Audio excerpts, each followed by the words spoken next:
Well, I was doing a training in California for a company whose first letter is A, but I can't remember which one it was. And there was a guy in the front row for 2 days with his arms crossed. And I got to the big finish. I mean, we've been together for 2 days and you're enthusiastic about this role and I've shown you how to build your playbook and rah rah rah. And I said, "What are you going to do differently tomorrow?" And he said, "Not a damn thing."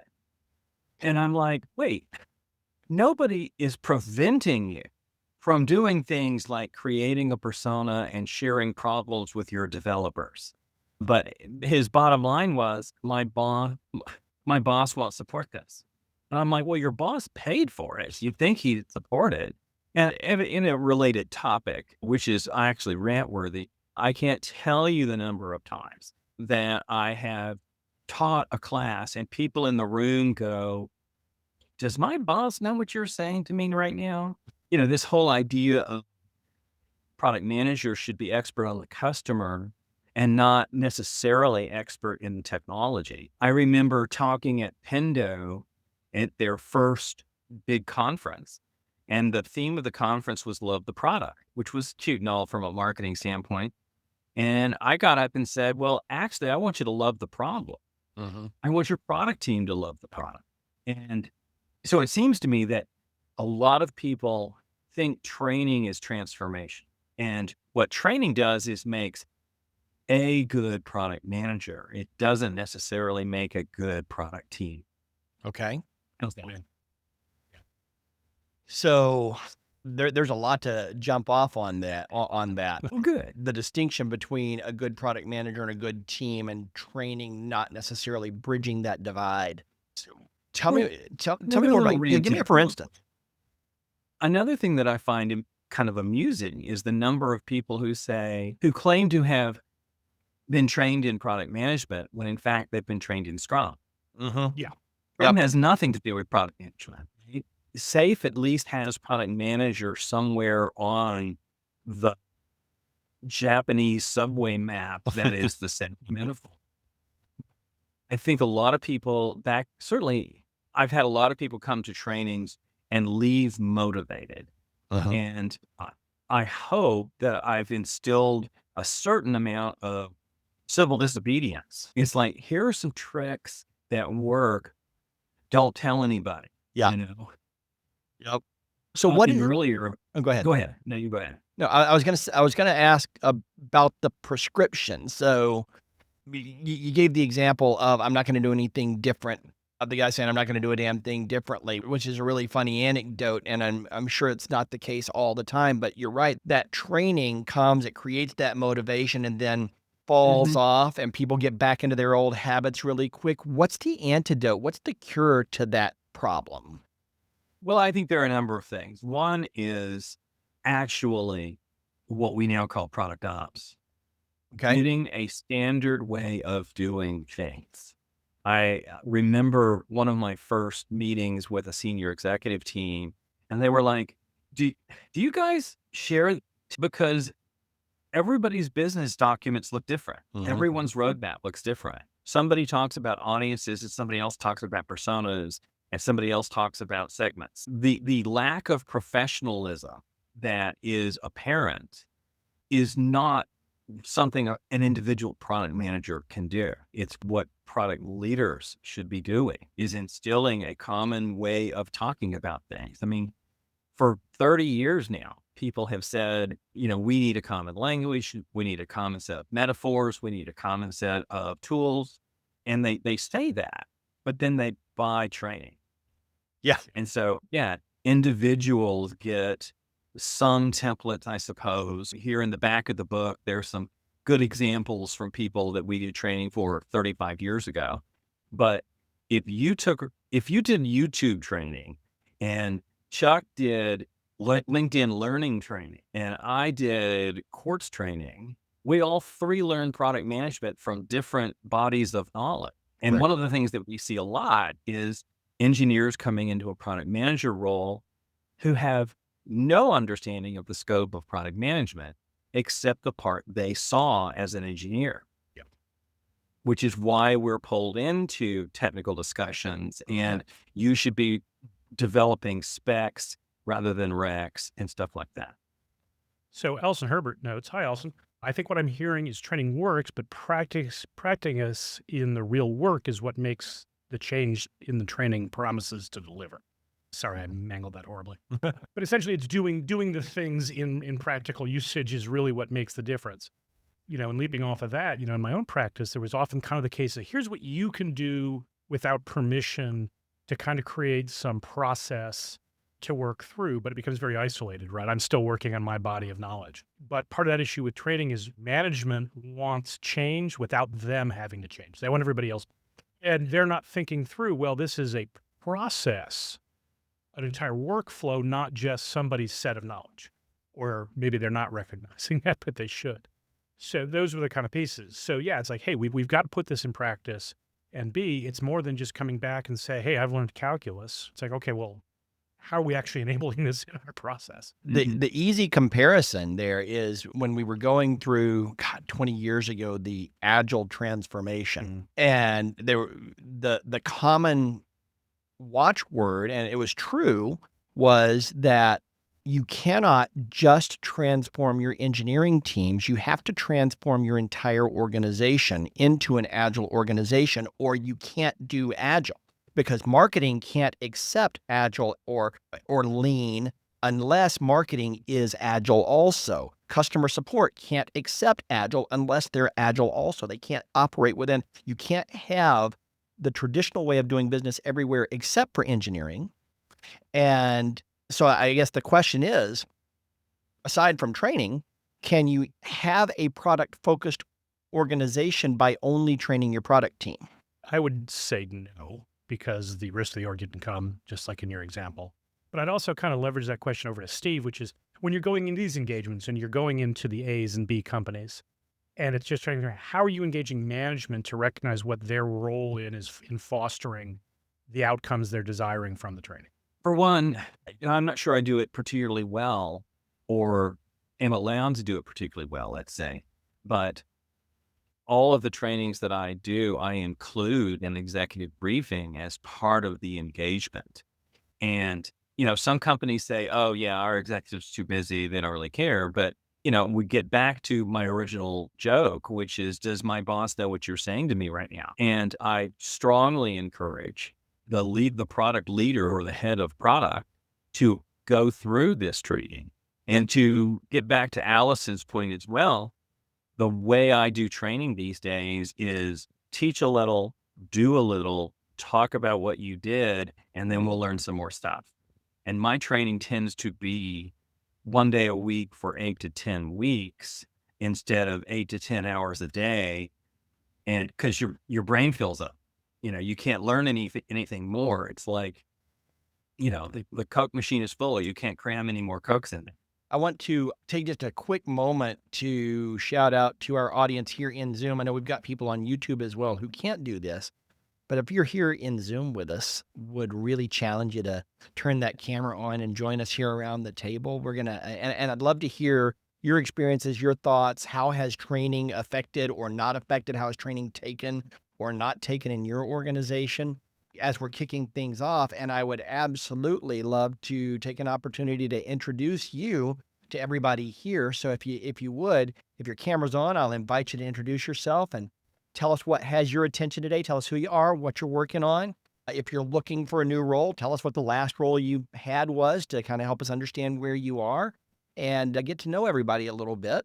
We'll continue the discussion here, but let me switch over. I see DJ is here with us today. Hey, DJ, how you doing? Hey, Jason, thanks for putting the spotlight on me right away. Yeah, you bet. So I'm DJ Patel, product manager with Wellstar, and I am exploring options right now because Wellstar is having a lot of things going on, restructuring and everything has started, and thinking about options. But I've been working on Copilot, agents, and AI product development right now with SharePoint cloud engineering work and everything. So that's my focus right now. But I'll tell you what Steve kind of talked about and what you just described about the pain point of be agile, but yet Your other areas might be blocker, right? Like if you're doing safe, for example, you are dealing with challenges around safe issues where we're dealing with where marketing becomes a blocker because they're supposed to sign off on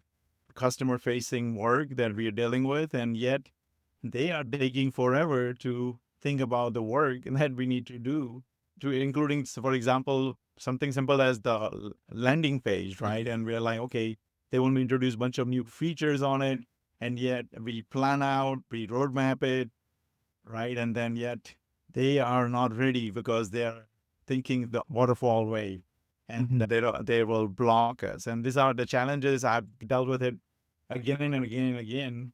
And this is where what I do a lot of time coach or the agile team or development team is think in terms of how you can do it in a small iteration as much as possible as far as your release goes, and think you stay agile while the other teams are figuring out with their growth point or their ways to improve their processes. And that is my suggestions, I would Yeah, say, about that. let me agree with you, DJ. I remember back in the day, early Agile, I joined a company and the president said, Steve, I hope you can help us. Our development team is broken. So I went to development and said, hey, I hear you guys are broken. And they said, well, no, the problem we have is our executives have an amazing capacity for amnesia. And so every week they're coming in going, stop what you're doing. I have this idea. And as we were having this conversation, the VP of development came in and said, guys, stop what you're doing. I have this idea. So I went around the next Monday and said, hey, I found the problem. It's you guys. Shut the And I said, here's what I'm going to do. We haven't had an official release in 18 months. And we're going to have an official release in 90 days. And they go, not possible. Couldn't happen, And then sure enough, we got on our path, and I did another civil disobedience and maybe just disobedient thing. I said to the developers, don't talk to anybody but me. If somebody's going to give you a beer, take it, right? But if they want you to build a feature, tell them, wow, that's a great idea. You should talk to Steve about that. And then ignore them. And I gave them permission to do so. And what ultimately happened was those ideas were still happening, but they weren't disrupting development. And to make a long story finally end, we shipped in 90 days. Next 90 days, we shipped again. And then marketing and sales said, hey, it's coming at us too fast. We can't keep up. And I'm like, let me tell you a little bit about something called Agile. And so that's how we transformed that organization. That's great. I've had to do that with teams before too, just to give them permission to say no and blame me. I was sending my way, it'll be my fault. You don't have to worry about it. You're not in trouble. And at the same time, going back to leadership and saying, listen, you got to stay, I understand priorities change, but they can't change weekly. We've got to commit to at least quarter priorities stay in this. And let's support development in this a little bit more than I already have. And that is, they're trying to do the right thing and they don't know the rules. I mean, part of this idea of an operating model is who makes these decisions? And when Kevin, the world's worst salesperson, comes in and says, I might be able to close a massive deal if you only re-architect everything where the stuff that's on the bottom is now on the top. It doesn't look that hard to me. I think it's just a button. The guys are like, but the dev team is like, hey, here's a sales guy talking. He must know what he's talking about, which is almost never the case. But still, they're trying to be good corporate citizens and giving them permission to say, hey, that's not my decision to make. These things come to us in our Kanban once they've been vetted. Don't just start programming, right? And I like giving the dev team that support. And I also like giving the product managers the decision-making responsibility. And sometimes we make bad decisions, I suppose, but it's good for everybody to know who is it making the decisions. Like in the car, I'm going to be holding the steering wheel. I'm in charge of steering. Don't reach across me and grab the steering wheel. That's bad behavior. Yeah. Actually, I think, Steve, this also goes back to the article you're talking about having an operating system, because just as you highlighted with everybody on the product side and the engineering side trying to do the right thing, I think even the chaos monkeys are trying to do the right thing within their context because they don't know the rules downstream. These engineers are magic. They can build things. right? And this is the thing we need to have, trying to do the right thing. I think even, sorry, a little cross action here. I got my brain fried. So having a clear process for everybody so they understand what the rules of the road are. So you said, okay, hey, here's how this comes to happen, because everybody's got their own role in that along the way. And it's not just the engineers to own, and it's not just products to own, and it's not just marketing to own. And, I've worked with really good salespeople, which makes bad selling just bad to me. But anyway, I've worked with good salespeople, but even sometimes they don't realize that it's not their call to decide what goes in the next release or what goes on the roadmap. And saying that to the wrong kind of salesperson is a huge political landmine, of course. But they're doing what their boss told them to do. They are. Go out there and find somebody who's holding money, take it from them, and we will give them something, whatever they want in return. I remember one of my T-shirt statements on that point right there, Steve. I was talking to the sales team, a couple of sales team members at a company that I worked at years ago, and they were saying, "Why can't you build this thing? I need this thing for this huge client." I said, and I told them, I said, "My job is not to win your client. My job is to win the market."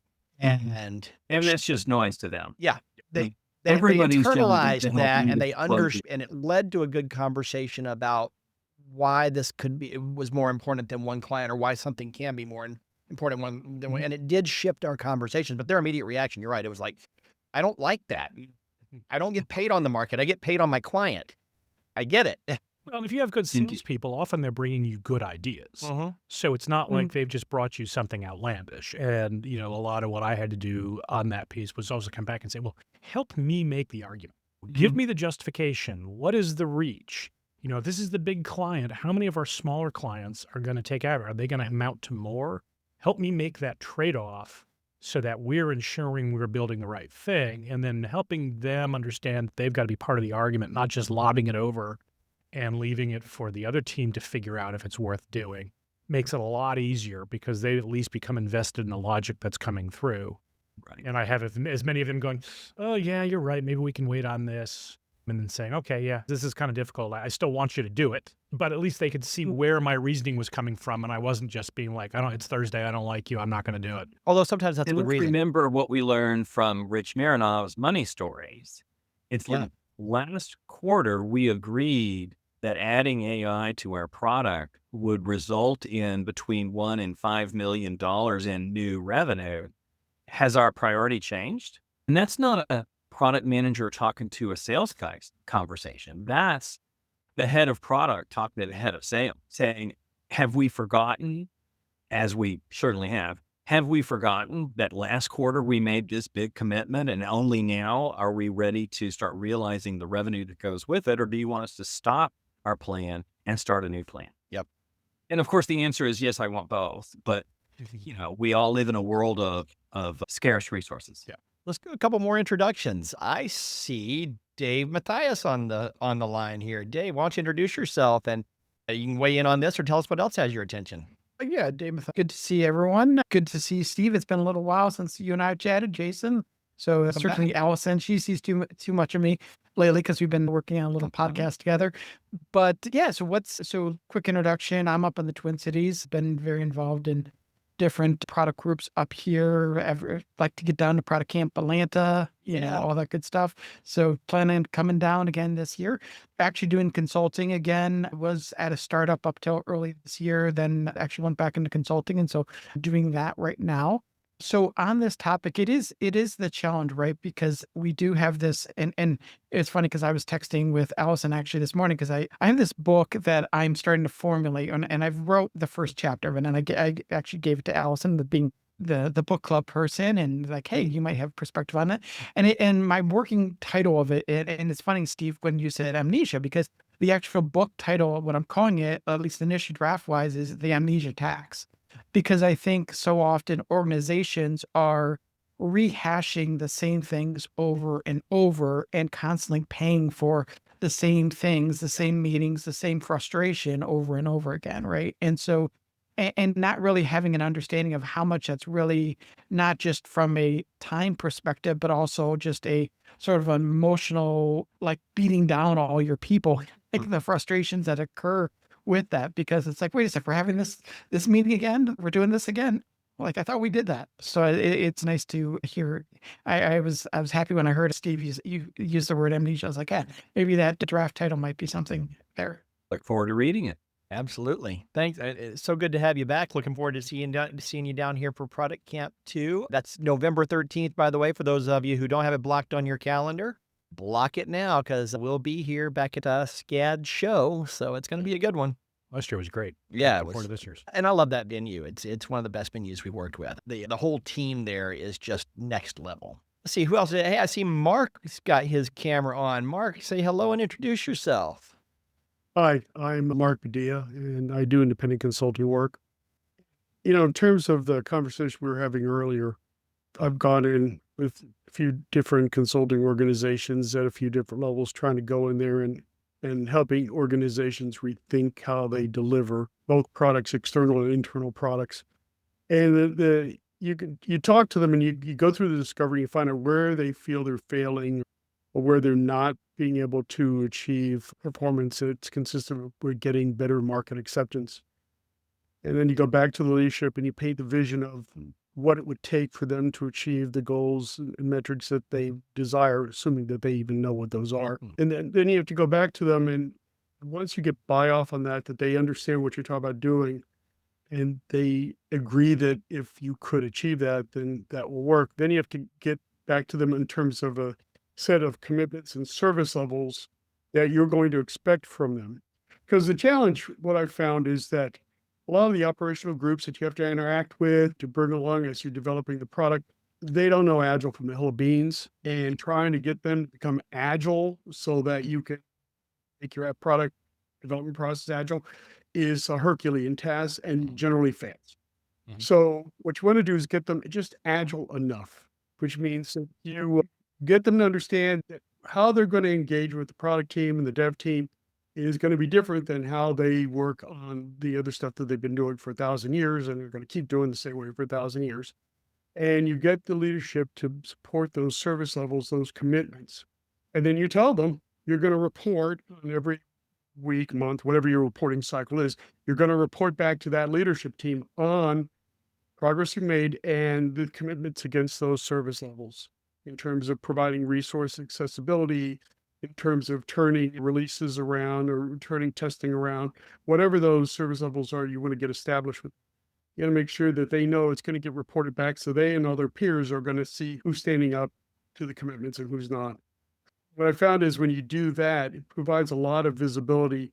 It also does a little bit of shaming for the people that just don't want to, will give you the lip service, but then won't do it because they've got other commitments or things like that. And then you report back on how you're seeing the progress evolve and change, and how you're starting to get better at moving the development, the cycle, the product cycle forward, and the metrics you're collecting that they can then go to customers and say, we're doing things to improve how we go to market, how we deliver products, how we come up with new releases, and how we make sure that we're meeting your needs. And the sales teams will like that because it gives them a positive story, even if you're not building for them the unique requirements that their clients are asking for. At least you're giving them things to go talk to their clients that should get clients excited about the fact that the company is making the kinds of commitments to get better at what they're doing, and that the clients should see that in terms of releases that are better fits for what they need and that come about more quickly and are better tested and have less bugs. So that's kind of the approach we've used. And what we found is that Agile, the growth of Agile within the organization, once you show that at least in the product perspective, you can get there, a lot of the operational teams will start to ask, well, how can I do this in other areas? How can I extend this so that I can get the benefits of it in the other activities that my organization has to support? And that begins, once you get to that point, then you've won the day, right? Because then they're at least willing to listen. They're at least willing to broaden it. They're going to educate the rest of their people on it. Yep. You still have a lot of work to do, but at least trying to shovel water back against the tide. Shovel Hoping you water can with a shovel it pitchfork. fast enough. Yeah, yeah, yeah. I hope you can do it fast enough. So that's what it's a lot of work. Yep. It's not trivial, and there's a lot of selling to executive levels and going in and trying to have conversations with them to de-risk things, and working with a lot of little leadership teams that don't believe that their leaders are actually going to do the things that they say they're. But and when you start doing the reporting, you get a few people that get angry with you, and they have very colorful conversations with you in their office about reporting on adherence to service levels, and you just have to say, look, it's a commitment you made, and this only works if everybody stands up to their commitments. Yep. Well, I thanks, fell Mark. out of a lot of Christmas card lists. Saves money. Yeah. Yeah. No, I like Mark's point about like service level agreements. And I remember I was doing a panel some time ago, and somebody asked me, how do you sell Agile to leadership? And I was coming up with my answer, trying to structure it so it wasn't a long Steve Johnson answer. And somebody in the room said, every executive in America should attend a Scrum class and should be a certified Scrum Master. And I'm like, well, that's the stupidest damn thing I have ever heard, which is kind of like everybody in the company needs to go take sales methodology training, and everybody in the company needs to know how to do a Python. Like, what are you talking about? But what does work is talking to leaders in their language, which another quick reference to money stories, but also to Mark's point about service levels. It's like often we say, hey, we have a method that involves Kanban, and we write all this stuff in stories. And the way stories work is we write, as a role, I want a thing so I can have the thing I want. And they're like, you're making sounds that don't mean anything to me. But saying, I'll give you, the big promise I think of Scrum was, we'll deliver better quality faster. And I think sometimes they say we'll build better products cheaper, which is not at all true. But having frequent releases and frequent feedback from the market, instead of the old waterfall days where we would spend 9 months building to a spec that was aging while we built to it, but talk to them in something that had a business outcome instead of, yeah, but we have this method and we drank some Kool-Aid, and so now we're doing everything on index cards and Post-it notes. Speaking of which, I'm going to have to start bringing Post-it notes back in here. I used to walk around with a backpack full of blank Post-it notes, but as we've been talking today, I've had like 5 thoughts. I was like, I want to circle back on that, and I have forgotten what 4 of them are now. So I'm going to start bringing Post-it notes to Product Coffee. Y'all are going to see me writing and slamming things on the table, and we're going to come back around to them. Steve, I want to thank you for kicking us off this morning and really helping to get it going. Allison, I saw your hand go up a minute ago. I'm going to come back around. We can even continue down this thread, but I wanted to take a quick moment to thank Steve for jumping in here and talking about his perspective on training and why it does or doesn't help and how to get the most value out of it. But I also want to take a minute to thank all of our sponsors. We got a ton of sponsors that make Product Coffee possible every week. We live stream this almost every week of the year. And if it weren't for these great companies that you see on your screen right now, we wouldn't be able to do it. Kelly's also dropping those links in the chat so that you can take a moment to click through and get to know each of these companies. If you have an opportunity to work with them or to give them an opportunity to earn your business, or at least to try to earn your business, give them that shot or make that introduction to thank them for supporting your community. And then before we get too deep into the rest of our session today, I want to take a minute. We did not pull Allison up on screen yet, but Allison, I want you to jump in here and introduce yourself real quick. Allison is our Product Coffee librarian, and she runs our book club. We have a lot of volunteers that work on book club, but Allison herds the cats, so to speak. And tell us what's going on with book club, Allison, and introduce yourself first and tell everybody what you're working on. Good morning. So I have an ongoing joke with the teams that I work on about Beetlejuicing people in, and I'm just going to say, This is our grounds for discussion is just kind of a open topics roundup. We've got a bunch of things that we get on surveys and in questions that sometimes we don't get around to for a whole session, or maybe something's really timely. But the real reason we do these sessions is so that whoever is here with us in the Zoom room, raise the thing that you want to talk about today. You have a perspective, or you've seen something, or you have a question. You've got Steve here, you've got Chuck here, you've got Allison here, you've got me here. We got a lot. I see Brian's out there, Dave's out there. We got a lot of really experienced product people. And we can talk about just about anything you'd like that'll help you as you move forward in your career and try to deliver great products to market. So just pop your virtual hand in the air using the raise hand interaction there in Zoom, and we will pull you to the front. Or if you want to comment on something that we're talking about, do the same thing, and we will pull you up here. Chuck's going to monitor the chat. What do you got? So Wes, actually, he can't come on camera because he's multitasking. Mhm. He was kind of asking, following on our end of the discussion there, is how are we actually selling Agile, specifically Scrum, to leadership in 2026? And are we still? And are we still? With all AI tooling for delivery products, Kanban feels more fitting than Scrum or Safe, and so on. And oddly enough, just to kind of lead off on that, I think that's a great question, because I realized I stopped talking Agile to anybody outside design, engineering, and product ages ago, because marketing, content creation would just glaze over. Like, what does that mean in my case? Which is why I really liked the idea of the SLAs, where we're just talking process metrics. Yeah. And it isn't about being agile, because I think everybody's just bastardized that term in a lot of ways. I think people have certain PTSDs about frameworks depending on where they were and how it was implemented, or just have a completely subjective disdain for stuff like I can't stand Safe, although I've never used it, just in general concept. I have, and I still can't stand it. But I guess the question I would have now is the idea of agile relevant versus sticking to the manifesto pieces and building processes in there. I don't know that I would sell agile without having some context for leadership. I think I would save it for the engineers and stuff who at least have a concept of what that. What are your thoughts? I love that perspective. I saw Steve's hand pop up while you were in the middle of your opening, so I'm going to let him go first, and I will definitely share my perspective too. Steve. I totally agree that we should not be selling our methodology, just as we don't want sales selling us their methodology. And yet, I was doing a training a while back for leadership team and introduced the Quarks framework, which is just a very high level view of product management, let's say. And afterwards, someone from marketing, and then later on somebody from HR came up and said, is that only for product managers? Can I use it as well?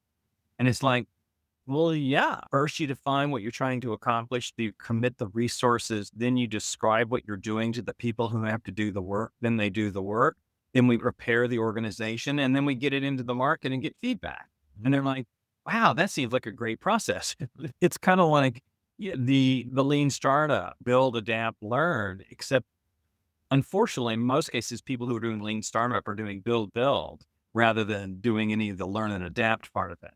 And so it's a very simple metaphor that's more of business outcome focus rather than let me talk to you about ceremonies. Yes. I mean, nobody cares about your ceremonies. Yep. Joel. Hey, and I think we need to give a shout out to Joel here and some big applause. Joel is in a new role. So introduce yourself and tell everybody what's going on, and what do you have to say today? I'm super excited. Congratulations. New place. Thank you, Jason. Called Polera Technologies. In the e-commerce space, I do have some e-commerce experience in my background, and I'm happy to get into that role. Most of my career has been in insurance. And so this is moving in a completely different direction than I had been for a long time. And I think it's a great opportunity. And I didn't realize I didn't have my background. Put it in Zoom. Yeah. Thanks so much. Super excited. But in terms of the conversation here, I think this comes up for me all the time. And I totally agree. Nobody gives a hoot about your methodology.